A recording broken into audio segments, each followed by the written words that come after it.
నమస్కారం. తెలుగు ముచ్చట్లు వార్తలకు స్వాగతం. వార్తలు చదువుతున్నది మీ ప్రణవి. సీఎం జగన్ పై దాడిలో లోకేష్ హస్తం. బాబు, పురంధరేశ్వరి, పవన్ల రెచ్చగొట్టే వ్యాఖ్యలు. దర్యాప్తులో వాస్తవాలు తెలుస్తాయి. దాడి శోచనీయం. సీఎంపై దాడిని ఖండిస్తున్న రాష్ట్ర ప్రజానీకం. మంత్రి పెద్దిరెడ్డి ఆవేదన.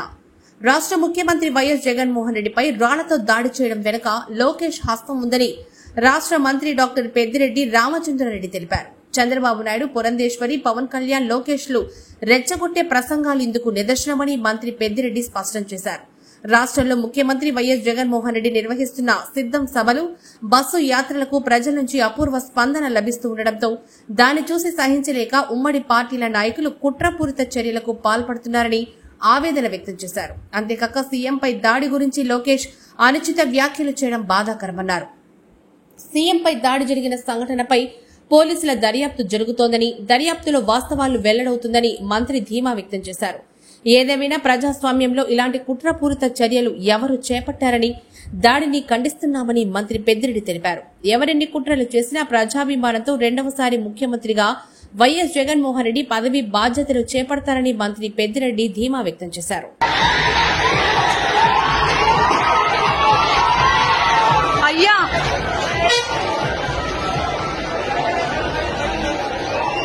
ఇదంతా కూడా మొదటి నుంచి మనం గమనిస్తూ ఉన్నాం. చంద్రబాబు నాయుడు కానీ, లోకేష్ కానీ, పవన్ కళ్యాణ్ కానీ,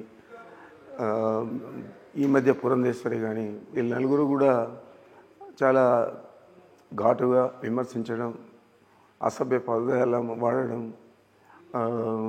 నైరాస్యంతో మాట్లాడినట్లే కనపడుతుంది. దానికి తోడు ఈ సిద్ధం సభలు విజయవంతం కావడం, ఆ తర్వాత ఈ బస్ యాత్ర సభలని కూడా విజయవంతం కావడం, ఈ ఓర్వలేని తను ఎక్కువగా ఈ రాజకీయ పార్టీలు ఏదైతే కూటమిగా ఏర్పడినాయో వాళ్ళలో కనపడుతూ ఉంది. మొదటి నుంచి కూడా మేము కొద్దిగా జాగ్రత్తలు తీసుకుంటూ ఉన్నాము జగన్మోహన్ రెడ్డి గారి విషయంలో. బస్ యాత్రలో కానీ, అంతకుముందు సిద్ధం సభల్లో కానీ తగిన సెక్యూరిటీ జాగ్రత్తలన్నీ కూడా తీసుకున్నాము. అయినా కూడా ఇది అనుకోని సంఘటన. ఇది ఎందుకంటే వాళ్ళ మాటల్లోనే వాళ్ళకు నైరాస్యం కనపడుతూ ఉంది, ద్వేషపూరితంగా మాట్లాడుతూ ఉన్నారు, అనరాని మాటలన్నీ కూడా అంటున్నారు, రాజకీయ విలువలు లేకుండా మాట్లాడుతూ ఉన్నారు. మరి వారు ఇది కుట్రపూరితంగా చేశారని నేను భావిస్తాను. అందరికీ సంబంధం ఉందో లేదో నాకు, కానీ లోకేష్ ట్విట్టర్ చూసిన తర్వాత ఇది తెలుగుదేశం పార్టీ కుట్రే అనిపిస్తుంది. రాయి వేస్తే ఎక్కడ తగులుతుందో ఎవరికి తెలియదు. మనం ఎందుకు కొట్టించుకుంటాం, కన్ను దగ్గర అందులో ఎందుకు కొట్టించుకుంటాం? ఇది తప్పనిసరిగా వాళ్ళు ఈ నేరం నుంచి తప్పించుకోవాలని, దీన్ని లైట్గా తీసుకోవాలి ప్రజలందరూ కూడా అని చెప్పి 2019లో కోడికత్తి, 2024 రాయి అని చెప్పి మాట్లాడడం సబబుగా. నిజానిజాలు తేలిన తర్వాత ఎవరు బాధ్యులో తెలుస్తుంది. అయినా కానీ నేనైతే తెలుగుదేశం పార్టీ సంబంధం ఉండే వ్యక్తులే ఇది చేశారని నేను భావిస్తూ ఉన్నాను. మనకందరికీ తెలిసిందే, పాదయాత్ర జరిగేటప్పుడు నేను కృష్ణా జిల్లా ఇన్ఛార్జ్ ఉన్నాను. అప్పుడు కూడా అందరూ కూడా మాట్లాడినారు, గుంటూరు దాటితే ఇంకా పాదయాత్ర లేదు, గీదయాత్ర లేదు అని మాట్లాడారు.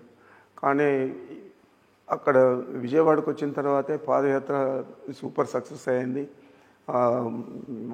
వారధి కూడా షేక్ అయింది, అది మనమంతా కూడా చూసాము. మరి అంత సక్సెస్ అయినప్పుడు ఈ బస్ యాత్ర మాత్రం ఎందుకు సక్సెస్ కాదు? అక్కడ సక్సెస్ అవుతుంది. ఓర్వలకే ఇది చేశారు. మరి ఏ విధంగా దీన్ని చూడాలో అన్ని నిజాలు తేలిన తర్వాత వాస్తవాలు బయటకు వస్తాయి.